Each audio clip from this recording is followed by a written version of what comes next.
शिशु संगोपन संस्था संचालित सविता रमेश फिरोदिया प्रशाला अहमदनगर welcomes you all.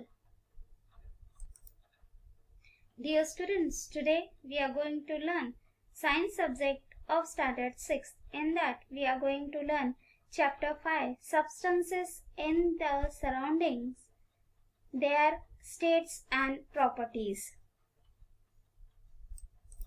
बालमित्रांनो, आज आपण इयत्ता 6वी विषय विज्ञान यामधील 5वा धडा पाहणार आहोत. धड्याचे नाव आहे पदार्थ संभोवतालचे अवस्था व गुणधर्म. Change of state of substance. Here we have taken the pieces of wax in this bowl. Then we have to take the spirit lamp and we have to boil or heat the pieces of wax in the bowl. Then what happens? This solid substance melted.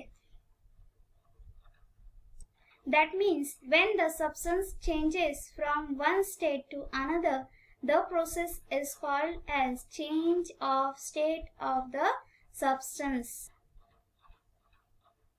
Change म्हणजेच बदल. State of substance पदार्थांच्या अवस्थेत बदल. चित्रामध्ये आपल्याला दिसत आहे एक वाटीमध्ये आपण मेणाचे तुकडे घेतलेले आहेत आणि ते आपण मेणबत्तीच्या किंवा स्पिरिट दिव्याच्या सहाय्याने ते तापवणार आहोत. तापल्यानंतर काय होणार आहे? हे जे मेण आहे ते विरघळणार आहे. म्हणजे पदार्थाची एक अवस्था बदलून जेव्हा तो दुसऱ्या अवस्थेत जातो त्या क्रियेस आपण पदार्थाचे अवस्थांतर असे म्हणतो. Now see the picture. This is a spirit, ghee, camphor, and these are the naphthalene balls. Now these things freeze in winter, and from these which liquid have seen change in vapors. Now these are the things in that we can say that the state of substance changes if it is heated or cooled. Every substance in our surroundings is found in either the solid or liquid or gaseous state. चित्रामध्ये आपल्याला spirit आहे, तूप आहे, कापराच्या वड्या आहेत आणि डांबराच्या गोळ्या आहेत. तर हे सर्व पदार्थ वेगवेगळ्या अवस्थेत आपल्याला दिसतात. यावरून आपल्याला काय समजते? तर पदार्थास उष्णता दिल्याने किंवा त्यातील उष्णता काढून घेतल्याने पदार्थाचे अवस्थांतर होते. आपल्या संभोवतालचा प्रत्येक पदार्थ हा स्थायू, द्रव, वायू यापैकी कोणत्या ना कोणत्या अवस्थेत आपल्याला आढळतो.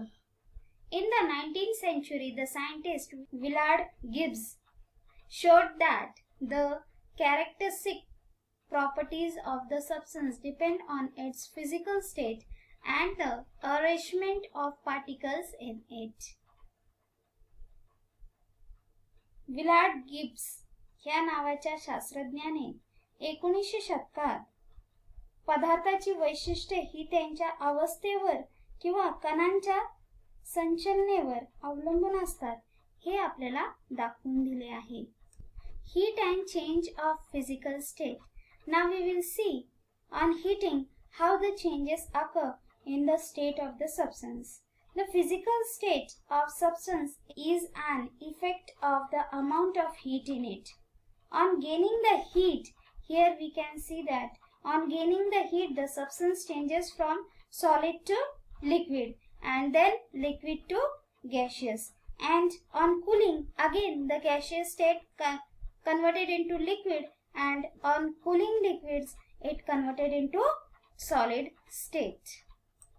उष्णता आणि अवस्थांतर यामध्ये आपण इथे दिसत आहे अवस्थांतर मधील बदल. उष्णता दिल्यानंतर स्थायू द्रव रूपांतर होतात आणि द्रव्य रूपात जे पदार्थ असतात त्यांचा वायू होतो. थंड केल्यानंतर हेच पदार्थ पुन्हा आपल्याला वायू रूपात असणारे पदार्थ ते आपल्याला द्रव रूपात मिळतात आणि द्रव्य रूपातले पदार्थ ते आपल्याला स्थायू रूपात मिळतात. त्यांचे उष्णता दिल्यानंतर रूपांतर होत असते. The temperature and the thermometer. These are the pictures of thermometer. When the substances get heated, it becomes warm and hot. We put our hand or finger in the water to judge how hot it is, but that is not the accurate measure. Besides, if the substance is very hot, we could there skated. A thermometer is used to measure the temperature. Degree Celsius is the unit of measuring the thermometer temperature. There are several types of thermometers. We can see the types of thermometers in the picture. Nowadays, this type of digital thermometer are used frequently. तापमान व तापमापी. पदार्थाला उष्णता मिळाली की तो गरम होतो म्हणजेच तापतो. पाणी किती तापले आहे याचा अंदाज घेण्यासाठी आपण बोट किंवा हात बुडवतो. परंतु अशा मोजमापनात अचूकता नसते. तसेच पदार्थ तापला असला तरी हाताला चटका लागून इजा होऊ शकते. हे आहेत तापमापी. तापमान मोजण्यासाठी तापमापी आपण वापरतो. तापमान मोजण्यासाठी अंश सेल्सिअस हे एकक वापरतात. वेगवेगळ्या प्रकारचे तापमापी आपल्याला पाहायला मिळतात. सध्या डिजिटल तापमापीचा वापर मोठ्या प्रमाणात केला जातो. चित्रामध्ये आपल्याला दिसत आहे की हे तापमापीचे प्रकार आहेत. Recording the temperature. Now this is the thermometer. With the help of thermometer we can measure the temperature. So this is the mercury bulb, and on rising the temperature the mercury also rises up and up. So here we will take, now we have to hold the thermometer in the water and record the temperature. We have to hold the thermometer completely immersed in the water and read the temperature of water. Then after that we have to take the temperature of the hot water also. Then we have to take the temperature of cold water. तापमानाची नोंद करणे. हे आहे तापमापी.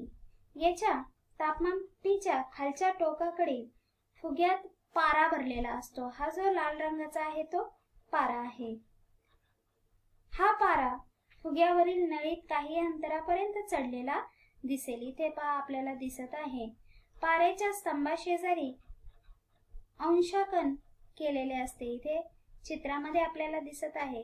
हे पहा इथे पाऱ्याच्या पातळी शेजारील संख्या वाचता येते. आता तापमापीचा फुगा पाण्यात पूर्णपणे बुडेल अशा पद्धतीने तापमापी धरा आणि पाण्याचे तापमान नोंदवायचे आहे. हीच कृती एका भांड्यात थोडे गरम पाणी घेऊन करायची आहे आणि दुसऱ्या भांड्यात थंड पाणी किंवा बर्फ घेऊन करायची आहे आणि तापमानाची नोंद करायची आहे. Boiling. When water kept on a stove attains a particular temperature or level of the heat, then evaporation takes place in all parts of the body of water. Then we see water bubbles rising at faster and faster rates to the surface and steam mixing in the air. This is called as the boiling point of water. Boiling म्हणजेच उत्कलन. शेगडीवर ठेवलेल्या पाण्याने उष्णतेची एक पातळी गाठली की पातेल्यातील सर्व भागातून पाण्याचे बाष्पीभवन होऊ लागते. म्हणून वाफेचे बुडबुडे भागापर्यंत येताना दिसतात आणि ती वाफ हवेत मिसळते आणि यालाच आपण पाण्याचे उकळणे किंवा उत्कलन असे म्हणतो. बॉइलिंग ऑफ वॉटर म्हणजेच पाण्याचे उकळणे किंवा उत्कलन. Pure water boils at 100 degrees Celsius. This is the boiling point of the water. So 100 degrees Celsius is the boiling point of the water. When water vapor cools, it is converted into water again, and this process is called as condensation. Condensation of steam also takes place at 100 degrees Celsius. It means that the boiling point and condensation point of water is one and the same. Here we can see that while gaining heat, it boils and then freezing. Here is the freezing, that is called as condensation, and boiling, it converts into the vapors. शुद्ध पाण्याचे समुद्र पाटीला उत्कलन 100 degree Celsius तापमानाला होते. हा पाण्याचा उत्कलनात होय. पाण्याची वाफ थंड झाली तर एका तापमानाला वाफेचे पुन्हा पाणी होते. या क्रियेला संगणन असे म्हणतात. वाफेही संगणन ही 100 डिग्री सेल्सिअसलाच होते. म्हणजेच पाण्याचे उत्कलनांक व संगणन बिंदू हा एकच आहे. तो आहे 100 degree Celsius. Freezing. The water kept in fridge or on ice becomes cooler and cooler. That is, its temperature falls. At a certain temperature, water does not get any cooler, but starts freezing and forms ice. The temperature at which this happens is called the freezing point of the water. Freezing म्हणजेच गोठण. फ्रीजमध्ये किंवा बर्फावर ठेवलेले पाणी थंड होत जाते, म्हणजेच त्याचे तापमान कमी कमी होते. एका ठराविक तापमानावर पाणी आणखीन थंड न होता त्याचा बर्फ बनू लागतो, म्हणजेच ते गोठते. ज्या तापमानावर हे घडते त्याचा गोठण बिंदू असे म्हणतात. Now, various uses of changes in physical state we can see. Candles are made by melting paraffin wax. With the help of paraffin wax, we can make the candles. Solid carbon dioxide is used to make ice creams and to keep it frozen. Here are the ice creams, and the solid carbon dioxide means dry ice is used for that. Liquid nitrogen is used in animal husbandry. Next is sand is melted to make glass. Means silica. Sand means silica is melted and make the glasses. Metals like gold and silver are melted to make ornaments. अवस्थांतराचे विविध उपयोग. पहिले आहे paraffin वॅक्सच्या सहाय्याने तेवीतून आपण मेणबत्त्या बनवतो.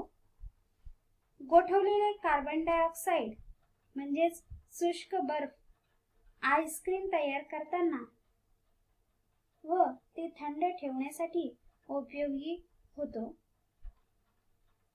द्रव रूप नायट्रोजनचा उपयोग रक्तपेशी व पशूंचे रेत टिकवून ठेवण्यासाठी होतो. वाळू वितळून काच बनवली जाते. दागिने सोने चांदी यांच्यापासून दागिने बनवण्यासाठी हे धातू वितळविले जातात. Sublimation. Iodine crystals do not melt on heating but change directly to the gaseous state. The change of a solid substance directly into a gas or vapor without first changing into a liquid is called sublimation. संपलवन. यामध्ये स्थायूरूप पदार्थाचे द्रव न होता थेट वायू अवस्थेत रूपांतर होते आणि या अवस्थेला संपलवन असे म्हणतात. उदाहरण पाहिले तर उष्णता मिळाल्यावर आयोडीनचे स्थायूरूप खडे वितळत नाहीत, तर त्याचे थेट वायूत रूपांतर होते. Now see the picture. There are the different substances. Here is the door, here is the detergent, here is the glass, and here is the iron rods. Substances can be classified by studying their properties. They can be put to use according to their properties. चित्रामध्ये आपल्याला विविध असे पदार्थ दिसत आहेत. या गुणधर्माच्या अभ्यासाने आपल्याला विविध पदार्थ ओळखता येतात व त्यांच्या गुणधर्माप्रमाणेच ते आपल्याला वापरता येतात. Properties of substances. The substances break into small pieces or particles. Such substances are to be brittle. This property of substances is called as brittleness. For example, chalk can be broken into small pieces. पदार्थाचे गुणधर्म.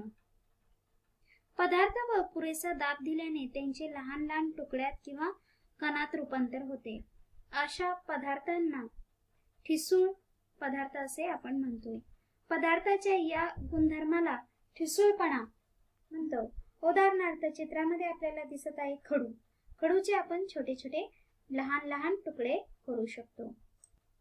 The hardness of the substance is determined by how much resistance it offers to the substance being pushed through it. For example, the nail can easily prick wet mud, but not in the piece of the wood. Hardness म्हणजेच कठीणपणा. एखादा पदार्थ त्यात घुसणाऱ्या दुसऱ्या पदार्थास किती विरोध करतो यावरून त्या पदार्थाचा कठीणपणा ठरतो. उदाहरणार्थ चिखलाच्या गोळ्यामध्ये खिळा सहजपणे घुसतो पण लाकडाच्या तुकड्यात घुसणार नाही, तर पुठ्ठ्याच्या थोड्याफार प्रमाणात घुसेल. Some substances change their shape when the force is applied on them. We can see the picture. By return to their original shape and size when the force is removed. This property is called as elasticity. Here is the rubber band which strength and again the rubber comes to its original position. This is the example of elasticity. काही पदार्थावर ताण किंवा दाब दिल्यास त्याचा आकार बदलतो आणि ताण किंवा दाब काढून घेतल्यास तो पदार्थ मूळ स्थितीत परत येतो.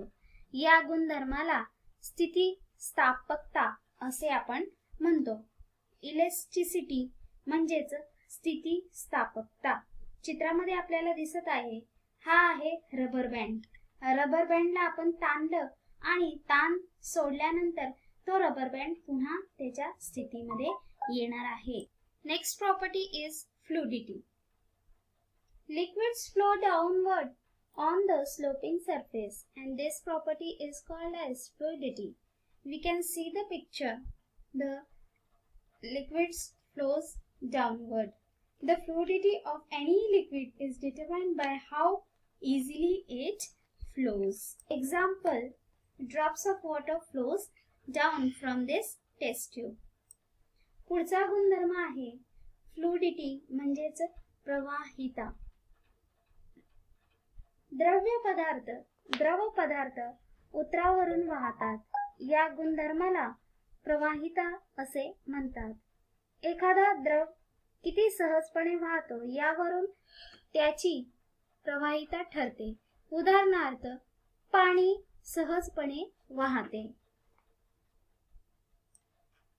Many beverages made by using water and soluble substances. The property of the substances of getting dissolved is called its solubility.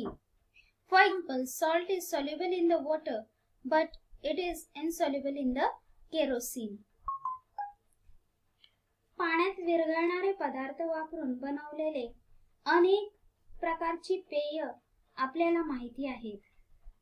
पदार्थाच्या विरघळण्याच्या गुणधर्माला विद्राव्यता असे म्हणतात. उदाहरणार्थ आपण पाहूया पाण्यामध्ये मीठ विरघळते परंतु रॉकेलमध्ये मीठ विरघळत नाही. When we can look through a substance and see things on the other side, then that substance is said to be transparent. This property of substance is called as transparency. For example, in this picture we can see that this girl can able to see the moon through this window glasses. ज्या पदार्थातून पाहिले असता पलीकडची वस्तू दिसते त्या पदार्थाला पारदर्शक पदार्थ असे आपण म्हणतो. पदार्थाच्या या गुणधर्माला पारदर्शकता असे म्हणतात. उदाहरणार्थ काच. चित्रामध्ये आपल्याला दिसत आहे ही मुलगी चंद्र खिडकीच्या सहाय्याने पाहते. खिडकीला लागलेल्या या काचेच्या सहाय्याने पाहते. Substances like copper, gold, iron, aluminum are called as metals. Metals are found in the forms of minerals deep inside the earth. Minerals from the earth's crust are proceed to obtain the metal. Metals म्हणजे धातू. तांबे, सोने, लोह, aluminium अशा पदार्थांना धातू असे आपण म्हणतो. धातू खनिज रूपात भूगर्भात सापडतात. खनिजे भूगर्भातून खणून काढून त्यावर प्रक्रिया करून धातू मिळवावे लागतात. Now we will see the properties of metals. First property of metals is malleability. Metals can be converted into sheets by hammering. In this picture we can see that this property of metal is called as malleability. Properties म्हणजेच गुणधर्म, धातूचे गुणधर्म. हातोडीने त्यावर मारत राहिले की काही वेळानंतर तार चपटी होते म्हणजेच तिचा पत्रा होतो. धातूचे असेच ठोकून पत्रे तयार करता येतात. या गुणधर्माला वर्धनीयता असे म्हणतात. Metals can be stretched and drawn into wires.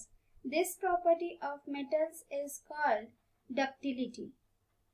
For example, metals like silver, gold, copper, platinum can be drawn into fine wires. Here we can see in this picture, this is the wire drawn from the copper metal. धातूंना खेचून त्यांचा तारा करता येतात. त्याला धातूंची तन्यता असे म्हणतात. चांदी, सोने, तांबे या धातूंच्या तारा काढल्या जातात. चित्रामध्ये आपल्याला दिसत आहे धातूंच्या तारा कशा बनवलेल्या आहेत. Electricity flows through metals. All metals are conductors of electricity to a greater and lesser extent. This property is called as electrical conductivity. धातूमधून वीज वाहते. सर्व धातू विजेचे कमी अधिक प्रमाणात वाहक असतात. या गुणधर्माला विद्युत वाहकता असे आपण म्हणतो. Metals allow heat to flow through them. This property is called as thermal conductivity. धातूच्या तुकड्याला एका ठिकाणी उष्णता दिली तरी काही वेळा तो पूर्ण तुकडा गरम होतो म्हणजेच धातू उष्णतेचे वहन करतात. यालाच उष्णता वाहकता असे आपण म्हणतो. Metals have a typical shine or luster. Every metal has a characteristic color by which it can be identified. This is also the metal. Shine म्हणजेच चकाकी. धातूंना विशिष्ट अशी चकाकी असते. प्रत्येक धातूचा विशिष्ट असा रंग असतो. त्यावरून तो ओळखला जातो. उदाहरणार्थ सोन्याचा रंग असतो पिवळा. Metals produce a ringing sound. This property is called as sonority of metals. धातूंचा आवाज झाला तर तो खणखणीत असतो. याला धातूंची नादमयता असे म्हणतात. we have seen the all characteristics of the metals. Here we have finished this chapter. Thank you.